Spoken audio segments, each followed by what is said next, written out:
Hello and welcome to the second part of our bookbinding tutorial. In the last video we created the text block and now we're ready for the hardcover or case binding. The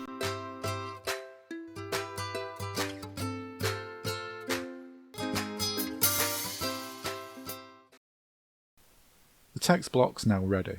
It should be quite neat, but if you want to trim the pages down you can do this with a craft knife. However, it is a handmade book and I like how it looks. We now need to measure up for the board to make the cover. The height of the text block is 210mm, and to that we will add 6mm, so the piece of board will be 216mm high. Then we need to measure the width, which is 149mm, and we're going to subtract 3mm to give us a width of 146mm. It may sound counterintuitive to take off 3mm when we want the board to overlap the pages by 3mm, but this is added on in the binding by the spine. I've already pre-cut this board to the correct height of 216mm off screen. I'm measuring along the width of 146mm and marking top and bottom. Ideally you should use a square edge to measure this, but I don't have mine here. Carefully cut through the board with a craft knife.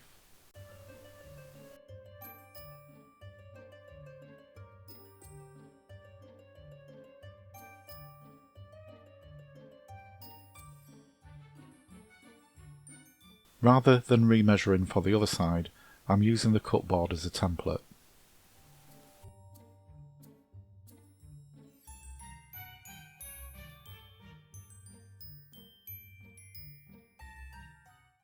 These boards will form the cover with an overlap of 3mm all the way around.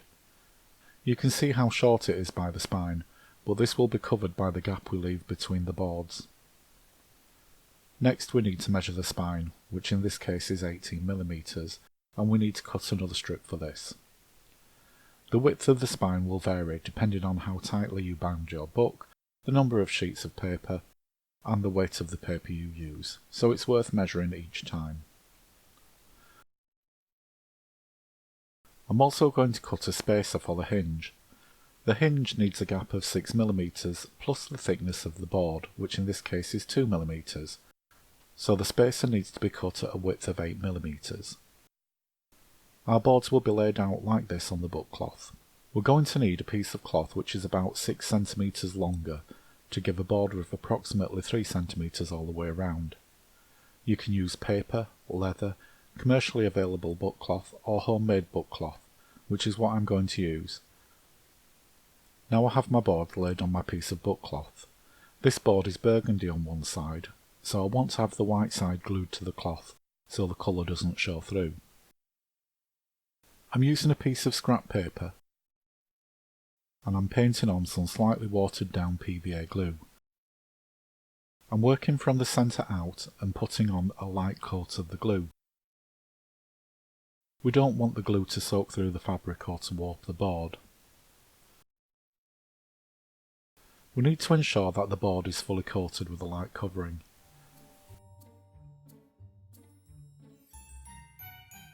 I'm using a steel rule to make sure everything lines up at the bottom and is square. I take the pasted piece of board and sit it against the steel rule and give it a good press.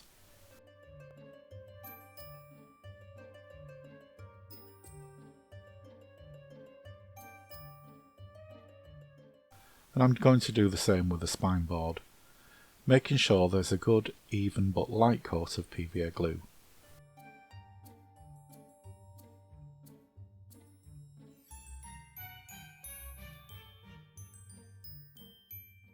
This time I'm going to use the spacer to make sure I have my required 8mm gap. And again, press the board firmly down.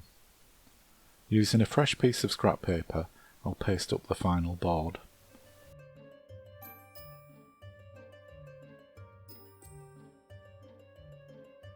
Again, I'm using the spacer to ensure that I have an 8mm gap. The glue will warp the board, so I like to put something on top of it to weigh it down until it's dried.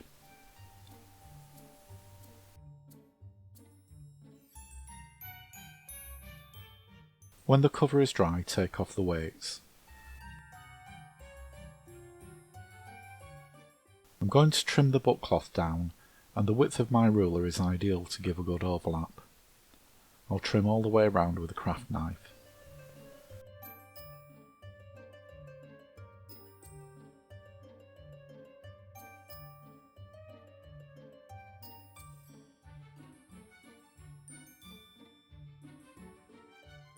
Take another piece of thick paper, slightly shorter than the height of the boards, and glue this with watered down PVA. Press this in place over the spine area to reinforce it.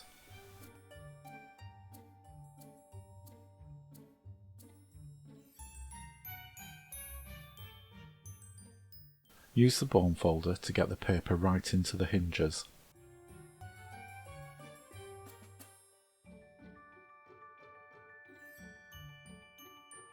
I also like to run the bone folder down the back part of the hinges. This helps give some definition. Next I'm going to trim the corners, and we need to cut about 3mm out from the corner and cut at about a 45-degree angle.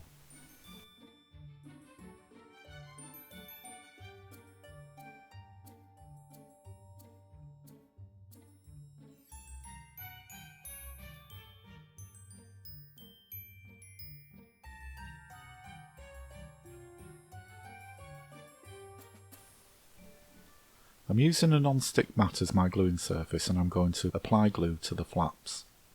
The non-stick mat is great for this, as any excess glue will wipe off with a baby wipe.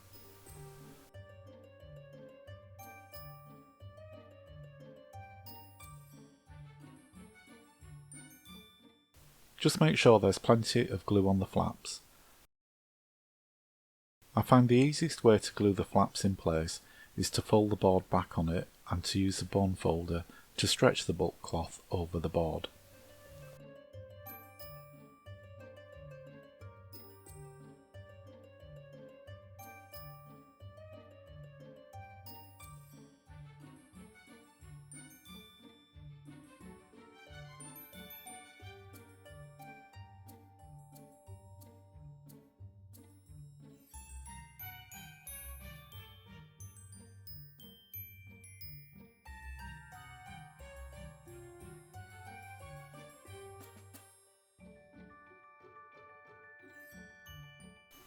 And do the same with the other long edge. Have a baby wipe to hand to clean off any excess glue. Nip in the corners with the bone folder before you fold over the sides. This makes a nice neat corner with no board showing.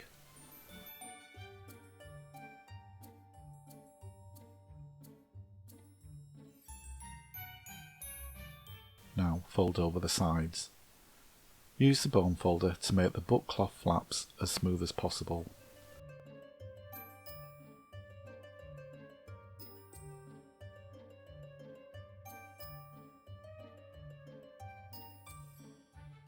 And there we have our finished book cover. Allow that to dry. I like to place it under a weight to stop any warping. When it's dry, we need to test fit the text block to the case binding.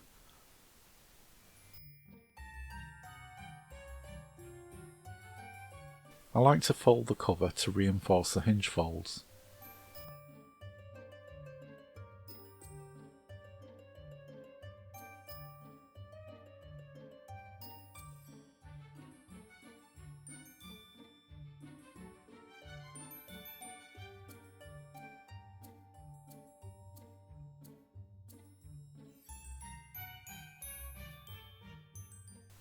Make sure of course that the text block is the right way up and that it sits nice and square. Open up the end pages and slip in some scrap paper. We don't want any glue in the spine area, and we don't want any at the spine end of the text block, so draw a guideline approximately 6mm from the spine of the text block to indicate where we want to put the glue.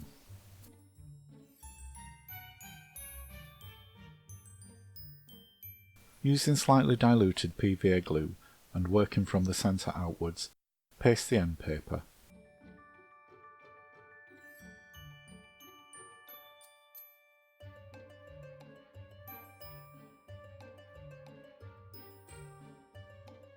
again making sure we have a thin but even coating.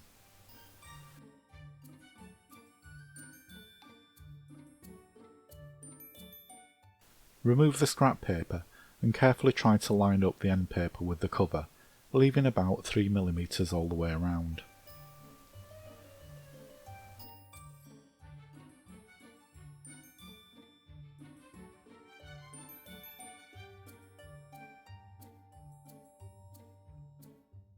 Make sure the spine of the case binding still folds up.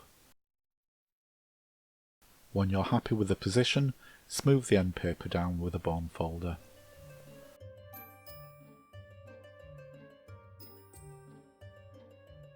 Take your time lining everything up and check the alignment of the second end paper. Now repeat this process for the other end paper. Measure a margin as a guide for your glue and add an even coat of watered down PVA, working from the centre out.